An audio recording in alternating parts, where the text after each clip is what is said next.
আৰু বিহাৰী মাৰোৱাৰী মানুহৰ এটা লবি পুলিচ প্ৰশাসনে এটাকে ভোট কৰিছে হিমন্ত বিশ্ব শৰ্মাক পুলিচে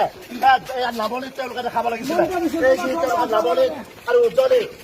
হিন্দী বলয় আৰু এই কথাবিলাক আমি কম ক্লাব জিন্দাবাদ